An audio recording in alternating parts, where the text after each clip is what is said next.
Bienvenue à l'émission Urgence Santé. L'hygiène bucco-dentaire fait partie de la santé générale. Plusieurs études ont en effet montré le lien entre la mauvaise hygiène bucco-dentaire et l'apparition de certaines maladies. Malheureusement, une grande partie de la population renonce aux soins bucco-dentaires. Le point, c'est dans Urgence Santé avec le docteur Yakola Espérant. En fait, l'importance de bucco-dentaire, son importance, il faut bien se brosser les dents et avoir une bonne pâte dentifrice. Alors, je pense que c'est ça. L'important c'est bucco-dentaire qu'elle est la soin na bamino ngi propreté na bamino ngi na éviter mauvaise haleine ou bien na dérangement na babangi ça na odeur et en tout cas c'est pas vraiment propre.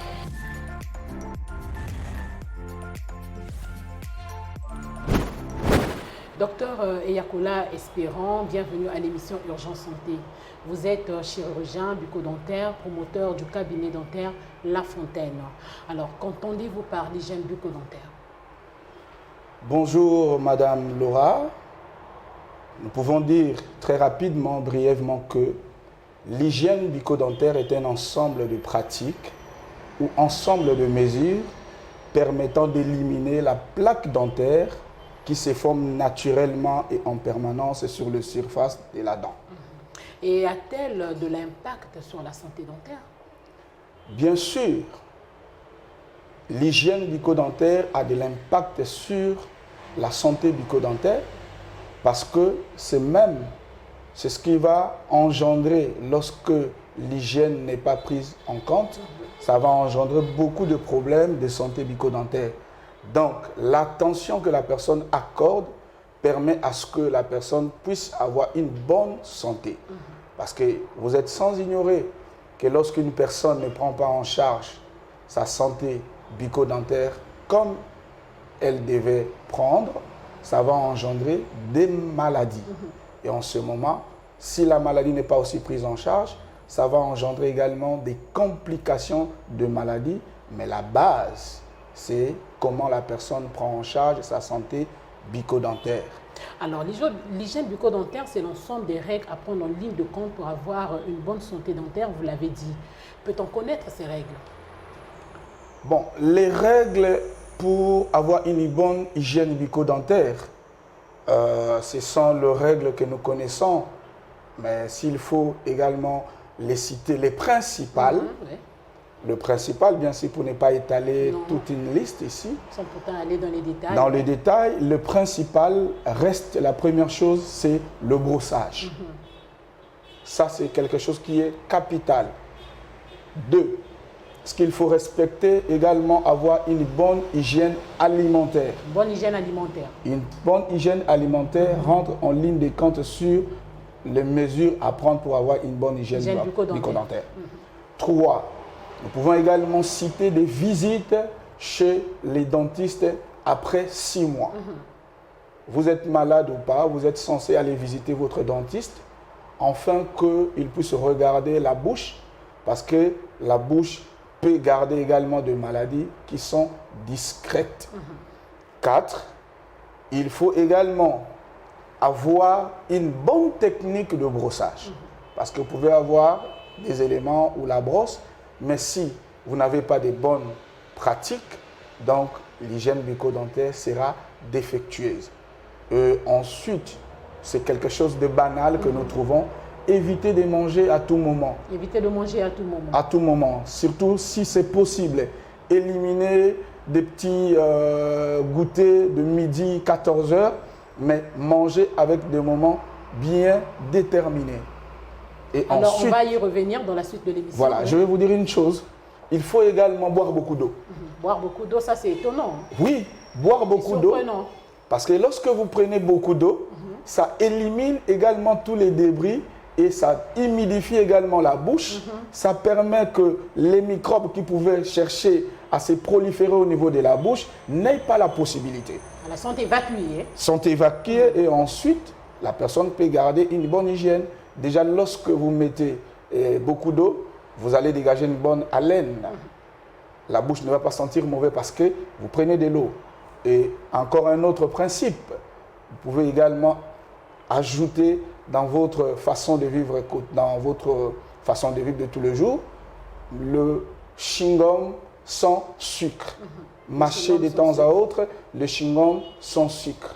Voilà un peu le principe que nous pouvons dire à la population et à tout le monde qui a l'occasion de regarder l'émission Urgence Santé. S'il peut bénéficier de ça, je crois qu'on peut avoir une bonne hygiène bucco-dentaire. Alors, on va aller pas à pas, docteur Eyakola. Vous avez parlé du brossage. Et donc, on va aller directement dans la technique. Comment se fait donc le brossage des dents? Bon, vous savez, c'est quelque chose qui est pratique. Hein? Si je savais que tu allais me poser cette question, j'allais préparer également des instruments, la brosse à dents, ainsi de suite, pour montrer. Parce que ça doit être une démonstration. Qu'à cela ne tienne, je vais vous dire comment se brosser la dent. C'est une très belle question. Le commun de mortels disent que non, oui, est-ce que vous voulez m'apprendre à mon âge comment il faut se brosser les dents? Oui, bien sûr. On peut apprendre toujours à tout âge et à tout moment. La première des choses, pour avoir une bonne hygiène buccale, il faut avoir une brosse adaptée. Une brosse à dents adaptée. La brosse doit être adaptée par rapport à l'âge, par rapport à l'état des tissus de soutien de la personne qui fait le choix de la brosse. De deux. Attendez, docteur, quand vous parlez de l'âge, vous parlez des tissus, ça embrouille un peu, Bien. adapté. Alors, soyez un peu plus explicite. Bien sûr, la brosse à dents d'un adulte n'est pas la même chose pour un enfant. Et la brosse à dents pour une personne très âgée n'est pas pareille avec la personne qui est encore jeune, bien qu'il soit adulte. Et dans cette catégorie de personnes, qu'ils soient adultes, jeunes ou vieux, il y a des gens qui ont des gencives qui saignent. Il y a des gens qui ont des gencives qui sont très épais. Il y a des gens qui ont aussi des problèmes de parodontopathie. Ah ça, parodontopathie. Voilà, donc c'est une pathologie au niveau des tissus de soutien de la dent ou du parodonte. Donc, la sélection du brosse dépend de l'âge et dépend aussi de la qualité des tissus de soutien de la personne qui va utiliser cette brosse. D'emblée, nous pouvons dire que la brosse à dents adaptée pour toute personne, nous pouvons dire la brosse qui est souple. Pourquoi souple? Parce que les brins ne sont pas durs. Si les brins sont durs et que la personne a des problèmes de gencives ou une gingivite, lorsqu'il va utiliser une brosse dure, la brosse en contact de la gencive va faire saigner la gencive. Ouais. Donc, on passe. Au-delà de la brosse, vous devez avoir aussi une pâte dentifrice adaptée. Alors, pour revenir un peu à la brosse, docteur Eyakola, est-ce que la brosse à dents doit être à vie? On a vu des gens qui ont fait 6 mois, une année avec la même brosse. Est-ce que cela pose problème? La brosse à dents, si elle est bien sélectionnée, nous pouvons dire que la brosse à dents a une durée de vie de 3 mois. De 3 mois. Ça, c'est d'une manière générale. Mais si toi, par exemple, tu te brosses 2 fois le jour, votre brosse va s'abîmer moins par rapport à celui qui brosse 4 fois par jour. Vous voyez?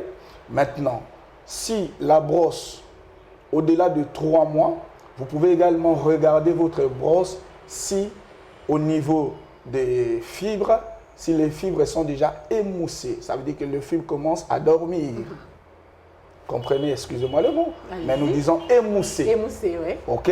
Donc, vous avez le devoir de changer votre brosse, peu importe le temps que cela a pris. Surtout que tout le monde n'a pas la chance d'aller dans les parapharmacies pour chercher une brosse.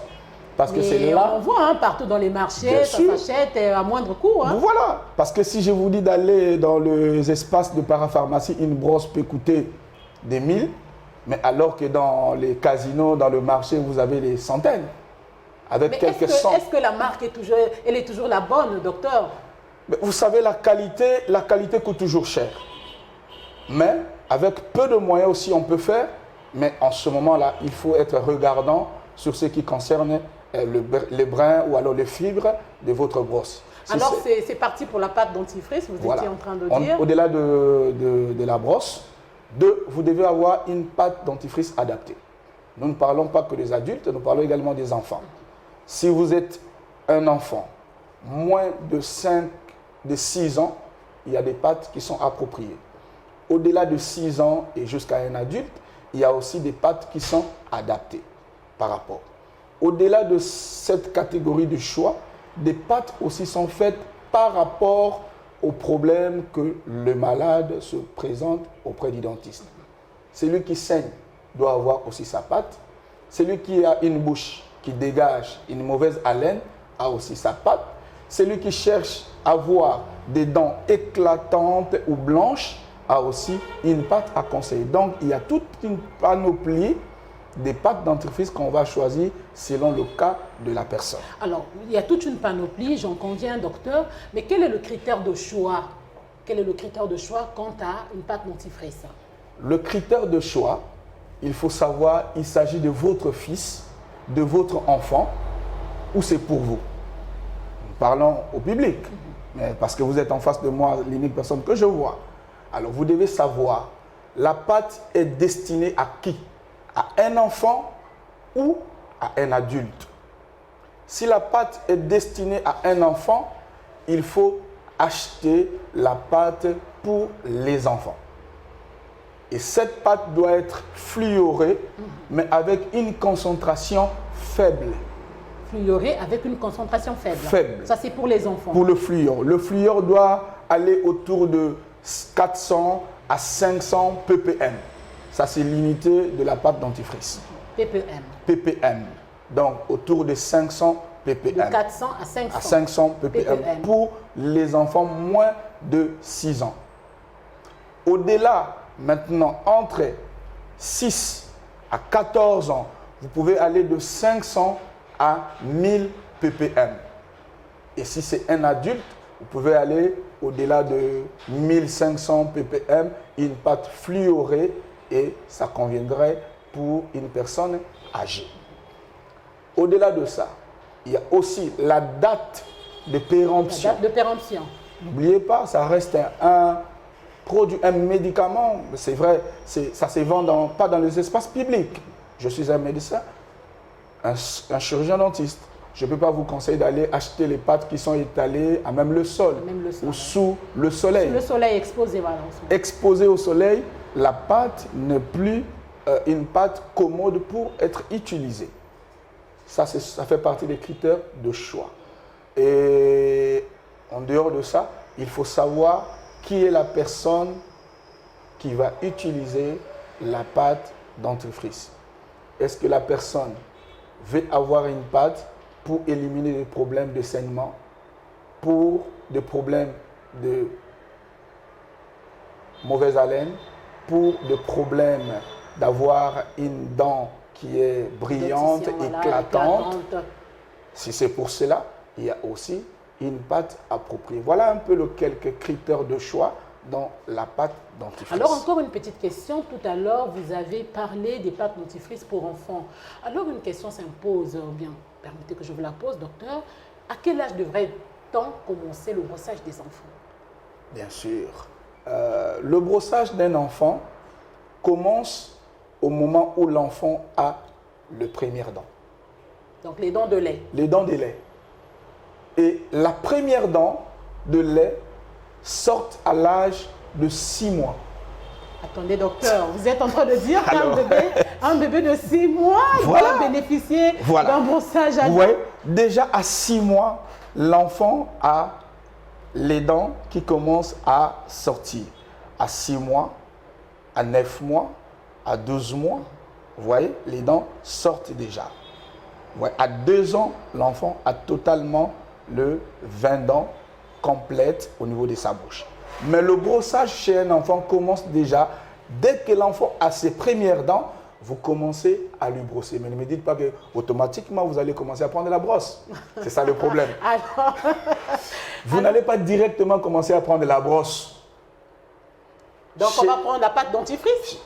Non, vous n'en avez pas besoin non plus, parce que l'aliment que l'enfant est en train de prendre déjà arrive à combler tous les besoins au niveau de fluor chez l'enfant. Mais par contre, le brossage est important. Vous allez prendre par exemple une lingette pour un enfant que vous allez utiliser pour essuyer au niveau des dents après le lait ou après que l'enfant ait fini à manger. Et vous allez continuer au fur et à mesure. Dès que l'enfant aura par exemple 8 mois, vous continuez à un moment donné, vous allez introduire la brosse petit à petit. Vous commencez à lui brosser les dents. Ensuite, vous lui donnez la brosse pour que l'enfant arrive à se familiariser, à s'habituer avec le brossage. Alors, ce n'était qu'une parenthèse, on évolue avec les techniques de brossage. Le technique de brossage, alors, au-delà de la brosse, le choix de la brosse, le choix de la pâte, vous devez également avoir également le fil dentaire, ok, pour libérer les espaces interdentaires. C'est quoi le fil dentaire? Le fil dentaire, c'est un fil approprié pour dégager les débris qui se collent au niveau des espaces interdentaires. Vous allez l'utiliser, enrouler dans les 2 doigts, faire passer au niveau et faire un mouvement de va-et-vient. Ça va enlever les débris des aliments. Ensuite, vous prenez votre brosse, vous étalez votre pâte dentifrice sur la brosse, vous avez de l'eau. Ensuite, maintenant, c'est la technique de brossage qui va commencer. Alors, on est parti avec la technique. La technique de brossage. Vous allez commencer à brosser la mâchoire supérieure séparément de la mâchoire inférieure. Si vous êtes en haut, ça veut dire dans la mâchoire supérieure que nous appelons le maxillaire. Oui, le maxillaire. Le maxillaire, vous allez partir du rouge vers le blanc. Donc, du haut en bas. En bas. Du rouge vers le bas. Ça, c'est pour le maxillaire. Pour le maxillaire, donc la mâchoire supérieure. Vous partez de la gencive vers les dents. Ou vers le côté blanc de la dent. Du rouge vers le blanc. Et vous allez partir en ce moment-là, vous allez brosser les dents trajet par trajet pour ne pas oublier un recoin de la dent. Vous allez commencer par la partie extérieure, puis la partie intérieure, mais seulement au niveau des surfaces, vous allez faire un mouvement de va-et-vient. Attention. L'extérieur, intérieur, donc... et les surfaces. Au revers des dents, dans la bouche. Au niveau, quand je parle de l'intérieur, ça veut dire en revers. La partie extérieure, ça veut dire la partie visible. Voilà. Et de l'autre côté, c'est la partie intérieure. Dans le terme technique, on parle du côté vestibulaire et du côté palatal. Voilà. Côté vestibulaire, côté palatal. Vers le palais et vers le vestibule. Ouais. Alors, vous allez dent par dent. N'allez pas faire avec précipitation comme les gens qui font gauche, droite, va-et-vient. Non, on ne se brosse pas les dents comme ça. Il faut aller dent par dent pour ne pas oublier un recoin de la bouche. Lorsque vous aurez fini à brosser en ce moment-là, toutes les dents supérieures, vous descendez vers les dents inférieures ou au niveau de la mandibule. Et c'est la même procédure. Vous faites la même chose. Vous commencez par l'extérieur, ensuite l'intérieur, donc du côté vestibulaire, ensuite du côté lingual, et ensuite vous allez faire un mouvement au niveau des espaces ou au niveau des faces triturantes. Mais il faut supprimer le mouvement de va-et-vient. Le mouvement horizontal. Le mouvement horizontal est supprimé dans le brossage parce que ça abîme les gencives. Ça abîme les gencives, donc. Oui. Parce qu'en ce moment-là, au lieu de brosser les dents, vous allez frotter au niveau. Ah, donc il faut éviter de frotter les dents. Il faut éviter de frotter les dents, mais il faut faire un mouvement de rotation quand vous brossez les dents. Vous avez votre brosse, vous posez au niveau des dents, vous commencez du haut vers le bas, tout en faisant un petit mouvement circulaire ou un petit mouvement de rotation. C'est ce mouvement de rotation qui vous permet de débarrasser les dents de tous les débris alimentaires qui sont au niveau des espaces interdentaires. À la fin, n'oubliez pas de faire un petit mouvement pour assouplir un peu les gencives, pour que les gencives aient du tonus, commencent à libérer, à dégager tous les liquides qui sont ensémassés dans la gencive. Et donc, pour une bonne compréhension, docteur, pour ce qui est du maxillaire, on commence du haut en bas. Et pour ce qui est de la basse partie, on va donc commencer du bas pour aller vers le haut. Vers le haut. Mais quand moi je vous dis du bas, je regarde, même si je suis dans la partie supérieure, je dis toujours le bas. Parce que le bas, je sais par rapport à l'anatomie. Alors, pour ce qui est des moments, quels sont les moments particuliers où l'on doit faire le brossage des dents? Le brossage, on peut le faire à tout moment. À tout moment. Pourquoi je vous dis à tout moment? Parce que si je vous dis de moment, il y a des gens qui vont savoir, qui vont commencer à faire même quand il ne faut pas le faire. Pourquoi? Le brossage a le but de débarrasser la bouche de tous les débris après l'alimentation ou après le repas. Justement. Alors, imaginez, si je vous dis matin, midi, soir, et qu'à midi, vous n'avez pas mangé, le docteur m'avait dit à midi, il faut se brosser. Mais pourtant, tu n'as pas mangé. Vous voyez?